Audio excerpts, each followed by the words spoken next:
I was born in the Halden Yards, and I expect I will die in them, and in the 12,000 years between the burning and the morning I am about to describe, no shipwright of my line ever once let the slips go cold. That is the whole of it, if you want the short version. The rest is only how it happened to fall to me. My grandmother taught me to read a hull the way other children were taught to read faces. She would put my small hand flat against the cold alloy of a frame still on the stocks, and tell me to feel for the grain of the metal, the way a keel wants to lie, the place where a weld would hold and the place where it would one day fail. She had learned it from her father, and he from his mother, back and back down the long chain of us, all the way to the ones who came up out of the ash and swore the oath while the sky was still black with what the Viharun had done to us. I should say plainly what the Viharun did, because the young ones on earth now do not carry it the way we in the yards carry it. They know it as history, as the scald, a word in a lesson. They do not smell it. They were not raised in a place where the walls remember, but I will tell you as it was told to me, and as the old records held it unbroken all those years. The Viharun came the first time out of a dark between the stars where they had been building an empire on the bones of quieter peoples. They were an old crusade even then, a war faith and a bloodline braided together, and their creed was that the galaxy belonged to whoever had the will to burn the rest of it clean. They found Earth young. We had reached only a little way past our own moon, and we had not yet learned that the dark could hate us. They did not parley. They did not demand tribute. They came down through the sky in blade-hulled ships and they burned. Cities I will never see the like of went to ash in an afternoon. The seas boiled along the coasts. The old sky, the blue sky, went gray and stayed gray for a lifetime. We did not win that war. I want to be honest with you, because the yards are built on honesty and I will not lie to you now. We did not beat them. What we did was survive them, barely, and we did it by hurting them worse than any young world was supposed to be able to hurt a crusade of the Viharun. We caught one of their ships. Not a scout, not a picket, a war hull of the first rank, the personal flagship of the ascendant who led the burning, a great blade ship the records name the Ossian, brought down half-broken over the northern ice by men and women who spent their whole lives to do it and did not live to see it fall.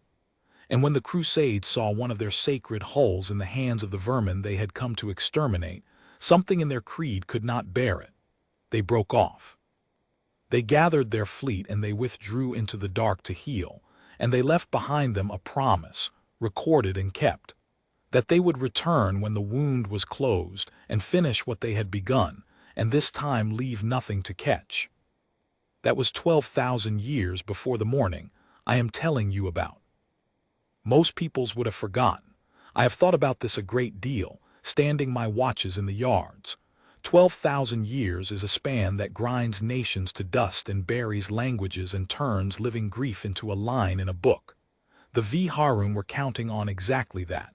They knew, the way old predators know, that a young species cannot hold a vigil across the deep time.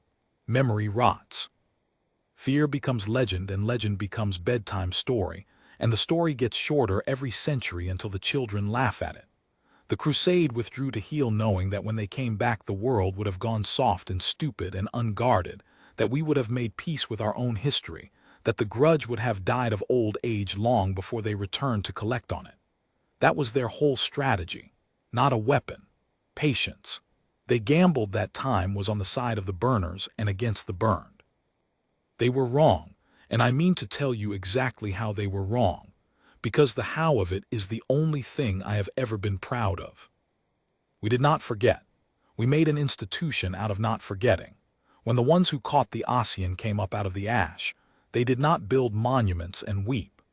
They looked at the broken blade ship cradled over the ice, and they understood something the rest of the frightened world had not yet understood, that the crusade would keep its promise, and that the only answer to a promise like that was to spend every single one of the years we had been given getting ready to receive it. So they founded the yards, and they founded the long keel, and they wrote the oath, and the oath was very simple. We will not be caught twice. That is what the Halden yards are. That is what they have always been. Other peoples build fleets when they see a threat. We built a threat that we could keep, generation on generation, when there was nothing at all in the sky to point it at. For 12,000 years, we laid keels for an enemy that was not there. Whole lifetimes of shipwrights lived and worked and died in the slips, having never seen a Harun hull with their own eyes, believing on nothing but the oath and the record that the day would come. There were centuries, I will not pretend otherwise, when the world below grew tired of us, when the great yards seemed a superstition, an expensive grief the living paid to the dead.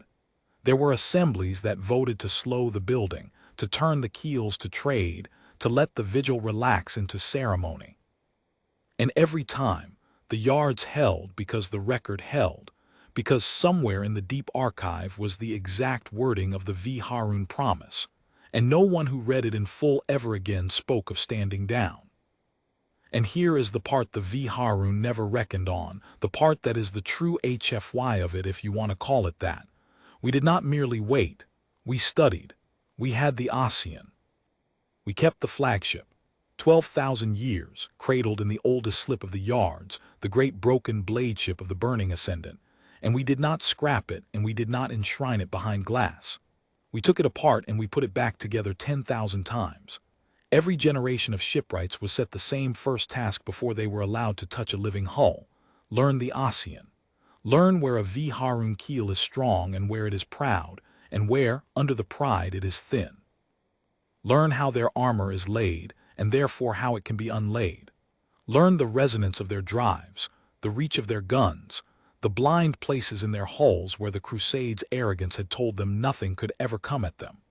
We took the measure of the enemy off the body of the enemy, and we kept taking it, refining it, for 120 centuries, and every keel we laid in all that time, we laid to the shape of a hull built to kill the thing the Ocean was. They gambled that we would forget them. We spent the same years learning them better than they had ever bothered to learn themselves. So the morning.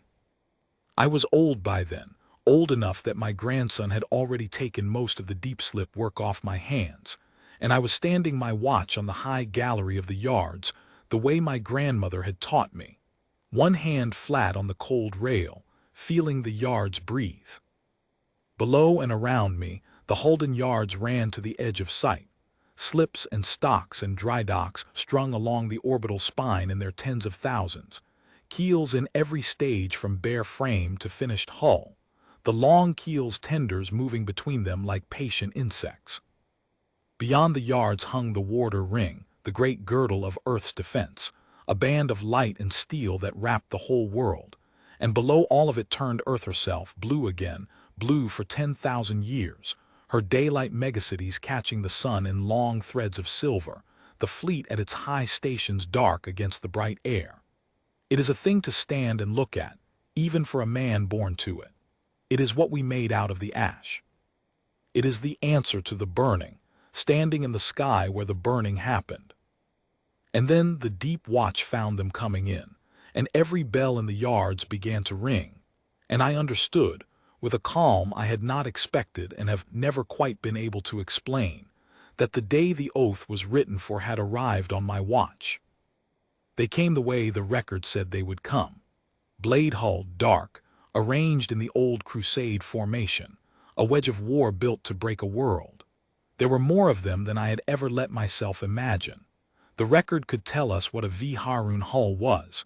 It could not tell us how it feels to see the sky fill up with them, to watch a thing you have spent your whole life preparing for stop being a duty and start being real.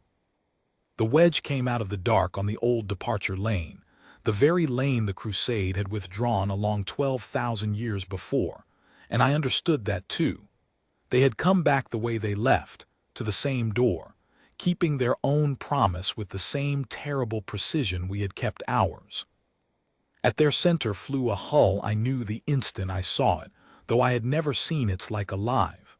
It was a blade ship of the first rank, vast, ornamented in the Crusade's war script, and it was built to the same proud lines as the broken thing in our oldest slip. It was the Ocean's kin. It was the flagship of the one who had come to finish the war, and I did not need any record to tell me that aboard it was the inheritor of the ascendant who had burned us, carrying the promise as scripture, certain to his bones that he was returning to a soft, grave world that had forgotten his grandfather's grandfather's face. He hailed us. That was the first thing that told me how sure he was. He did not fire. He did not even close for the first strike. He hailed in the old crusade tongue, broadcast wide across the whole system on an open band, and the archive gave me his words in our own speech as fast as he spoke them, and they were the words of a man reciting a liturgy he had waited his whole life to say. He named himself. He named his line, back to the ascendant of the Scald. He declared that the crusade had returned to complete its judgment upon the world it had begun to cleanse, and he offered us, in the crusade's cold mercy, the chance to present ourselves for the ending without resistance, since resistance from Ash was beneath the dignity of the Viharun. He spoke of us as vermin that had been permitted, out of a warrior's patience, a long while to breed in the dark before the hand came down. He was, I want you to understand, entirely gracious about it. He believed he was being merciful. He believed he was speaking to a world of frightened, forgetful children who had built a few cities over the graves of their betters and would fall on their faces at the mere shadow of the crusade in the sky. I let him finish. It was the last mercy of the old kind he would ever be offered, and I let him have all of it. Then I opened the channel, and I answered him, and I have thought a great deal since about why the answer fell to a shipwright, and not to an admiral of the long keel or a voice of the world below. But it did, because the yards had the reach and the archive, and because when the bells rang it was my watch, and I have decided I am not sorry it was me. A soldier might have answered with a soldier's words. I answered as a builder, and I think the builder's answer was the one that reached him in the end, where a threat never would have. I did not raise my voice. I gave him my name and my office. I told him he was speaking to the master shipwright of the Halden Yards, and I told him quietly that we had been expecting him. I felt the pause come back down the channel. It was a small thing, a hesitation of perhaps a breath, but I had spent my life listening for the small tell in a large structure, the hairline that says a thing is not as sound as it looks, and I heard it in him. Expecting. He had come to surprise a sleeping world. He had not come to be expected. It was the first measurement I took off the living Viharun, and it told me the same thing the Ossian had told 100 generations of my line, that under all that pride, there was a place that was thin. He recovered. Of course he recovered. He was the inheritor of a war faith, and he had a fleet at his back. He told me that a shipwright of the vermin should be grateful to spend his last words on the record of the crusade, and he asked me, I think to be cruel, I think he expected me to babble, what a slave race that lived over the graves of its betters could possibly have been expecting. And I told him the truth, because the truth was the whole of our strength and I had been raised to it. I told him we had been expecting the Viharun to keep their promise, because we had kept ours. I told him that his grandfather's grandfather, or whatever the Crusade's word for such a distance was, had left us a promise on his way out of the burning that he would return and finish us, and that we had believed him. That we had believed him the way you believe a thing said by an enemy who does not lie because he cannot imagine a reason to. And I told him that we had spent every year since believing him, and that the sky he was looking at was what belief looks like when a people does not throw it away. I do not think he understood yet. I think he heard it as a boast, the pathetic defiance of a thing about to die. So I did the thing I had decided in the long instant after the bells was the only thing worth doing. I did not threaten him. I showed him. I opened the yards to him. Every reticence we kept for our own security, every blind we held against the dark, I dropped, on my authority, deliberately, so that the Crusade's own instruments would show them exactly and only the truth.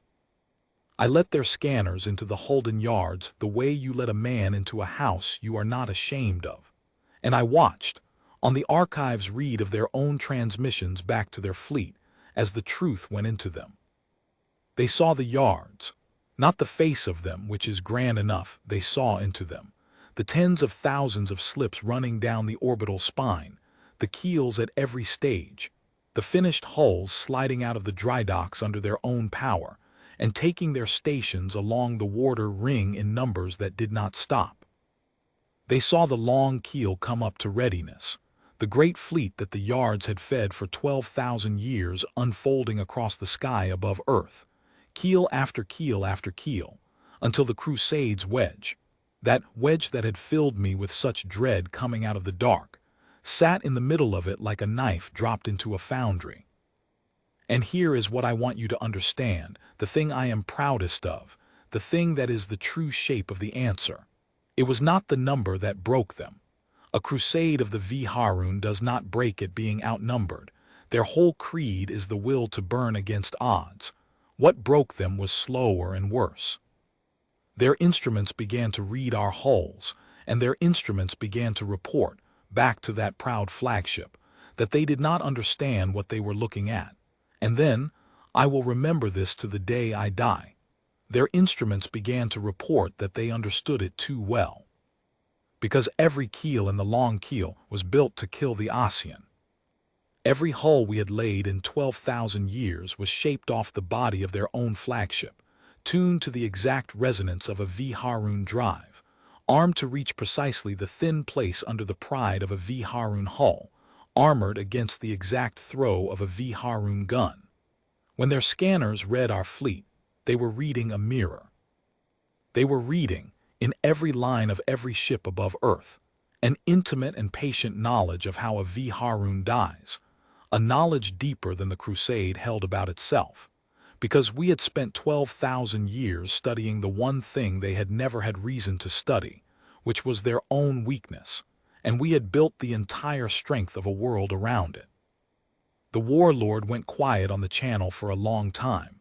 When he came back, his voice had changed. The liturgy was gone out of it. He asked me, and it was a real question now, the first real thing he had said, how a world of vermin had come to know the crusade so well. So I showed him the last thing. I gave the order, and the tenders took the covers off the oldest slip of the Holden yards, and I turned the archive's eye onto it, and I sent the picture up the open channel to the flagship of the crusade that had come to finish us, and I let the inheritor of the ascendant look upon the Osean. We had kept it whole. Understand that. 12,000 years, and we had not scrapped it, and we had not let it rot. It hung in its cradle in the oldest slip exactly as it had hung there since the ones who caught it dragged it up out of the sky, a great broken blade ship of the first rank, the personal hull of the ascendant who had burned the world, and around it, on every gantry and every gallery, were the marks of 120 centuries of shipwrights. The measuring lines chalked and rechalked over the ages, the access ports cut and cut again, the whole surface of it worn smooth in the places where generation after generation of hands had laid themselves flat against the cold alloy to feel for the grain of it, the way my grandmother had taught me to feel, the way I had taught my grandson.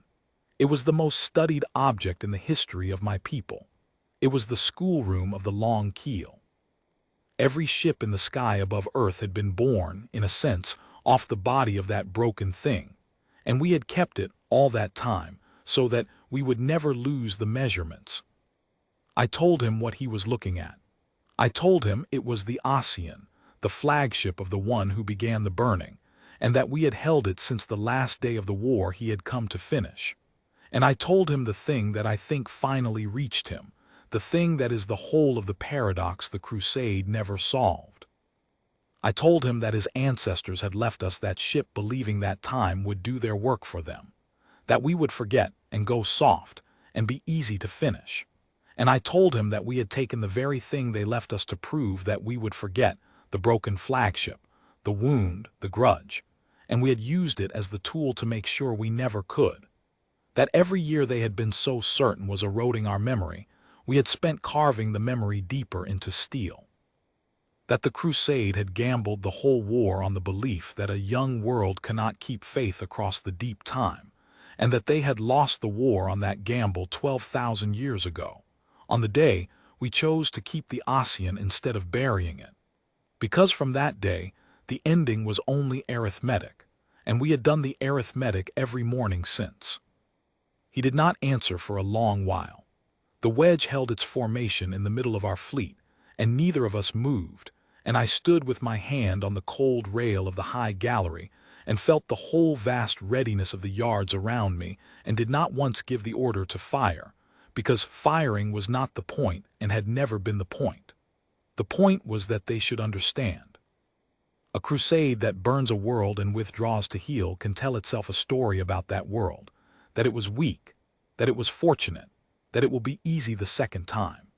But a crusade that returns and finds the world stronger than the crusade, and armed in every line against the crusade, and holding the crusade's own flagship as a school book worn smooth by 100 generations of patient hands, that crusade cannot tell itself any story at all. There is nothing left to burn but the truth, and the truth is that they lost. I will tell you what the warlord did, and then I will tell you the one thing I did, and then I am nearly done. He asked me at the very end whether we meant to finish them as they had come to finish us. It was, I think, the honest question of a man who had spent his life inside a creed of burning and could not conceive that overwhelming strength might choose anything else, and I told him no. I told him we were shipwrights, not burners, that the oath the yards were built on had only ever been 4 words, "We will not be caught twice," and that we had kept it, and that keeping it was the whole of what we owed the dead, and that the dead had never asked us to become the thing that made them. I told him he could take his crusade back down the lane he had come up, and that the yards would still be here, and the fleet would still be here, and the Ossian would still hang in the oldest slip being learned by children not yet born. For as long as the Viharun kept the memory of this morning, because the day they let that memory rot would be the day they made the same mistake twice, and we would be ready for that too. Then I gave the single order I had decided on. I did not fire on the crusade, but I let one keel the newest and cleanest hull in the yards, a ship my own grandson had laid the frame of, a ship we had named the Kept Word. I let her come forward out of the fleet and stand alone before the warlord's flagship, close enough that the crusade's instruments could read every line of her, and I let her hold there, guns cold, and do nothing at all. It was not a threat. It was a demonstration of exactly what a threat we had chosen not to be. It was the newest child of 12,000 years of study standing quiet and unfired an arm's length from the thing she was built her whole existence to kill, and choosing, on the word of a shipwright, not to. I wanted him to carry that home more than I wanted to carry his fleet to ruin. I wanted the crusade to know, down all the years to come, that Earth had held the burners' own lives in a cold hand and set them down. He took his crusade and went. The wedge came apart out of its formation, slow, and turned, and went back down the departure lane into the dark, and the sky above Earth was only ours again, the way it had been every morning of my life and every morning of the 12,000 before me. The bells stopped. The fleet stood down by degrees to its high stations. And I stood a while longer on the high gallery with my hand on the cold rail, looking at the blue world turning below, and I found that I was not triumphant. I was tired, in the way you are tired when a thing you have carried your whole life turns out to weigh exactly what you were told it weighed. There was talk afterward of a great deal, of pursuit and of finishing them after all, and of what the return meant and whether they would come again. I let the admirals of the long keel have that talk. It was theirs to have. When it was done, I went down off the gallery and I went to the oldest slip, and I put my hand flat on the cold, broken alloy of the Ossian, where 12,000 years of my line had put their hands, and I felt for the grain of it the way I was taught, and I stood there a good while with the dead. Then I went to the stocks where my grandson was already at work, because a keel does not lay itself and the yards do not run on grief, and I helped him true the frame of the next hull, the one after the Kept Word, and we laid it to the same measurements we have always used, the ones we took off the body of the enemy and will keep taking until the sun burns out. Not because we think they will come again in my time, or his children's, but because the oath was never we won.